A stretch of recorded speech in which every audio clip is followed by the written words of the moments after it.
আমি বাংলাদেশ রেসলিং টিমের একজন প্লেয়ার। টুর্নামেন্টে আমি সেকেন্ড প্লেস অর্জন করেছি।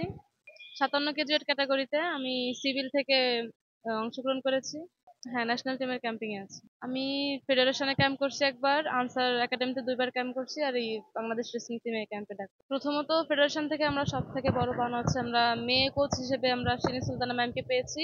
এটা আমাদের সব থেকে বড় অর্জন। দ্বিতীয় হচ্ছে ম্যাডাম আমাদের অনেক হার্ড ট্রেনিং, অনেক সুন্দর প্র্যাকটিস করায়, যে প্র্যাকটিসের দ্বারা আশা করা যায় যে আমরা ভালো কিছু করতে পারবো। আমাদের বাহিরের দেশে গেম আছে, ইউথ এশিয়ান গেমস, তো 2টা মেয়ে যাবে সেখানে। আমিও সেখানে তো চান্স পাচ্ছি। তো আশা করব যে চেষ্টা করা যায় যে আমরা অনেক ভালো কিছু আনার জন্য চেষ্টা করব, দেশের উম, পতাকাকে বিশ্বের বুকে তুলে ধরবো। রেসলিং আমি প্রথমত স্কুলে পড়ালেখা করতাম, তো স্কুল থেকে যে টুর্নামেন্ট গুলো হইতো আমি সেখানে অংশগ্রহণ করতাম। আস্তে আস্তে ওইখান থেকে একটু কিছু ভালো করলাম, তো নড়াইলের যে রবিউল স্যার কোচ, উনি আমাকে কুস্তিতে নিয়ে আসলো। তো প্রথম দিন আমি দেখছিলাম, পরের দিন থেকে আমার ভালো লেগে যায়।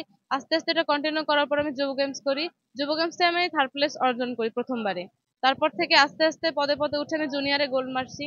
তারপরে যে এই যে গেম গুলা করতেছি, জুলাই গণ অভ্যুত্থান, বিজয় দিবস, তারুণ্য উৎসব, মোটামুটি সব করাতে আমার পদক অর্জন আছে। আমি যখন খেলাধুলার জগতে আসি তখন আমার পরিবার থেকে দ্বিমত ছিল, মতামত দিছিল না যে আমি খেলাধুলায় ঢুকবো। যখন আমি ভালো করতে শুরু করি তখন আমাকে সবাই সাপোর্ট করে। বাবা মা, মা হাউস ওয়াইফ, বাবা ড্রাইভার। আমি এই খেলাটার মাধ্যমে চাই অনেক উপর লেভেলে উঠতে, অনেক ভালো কিছু করতে, শিন ম্যাডামের মতো প্লেয়ার হইতে চাই।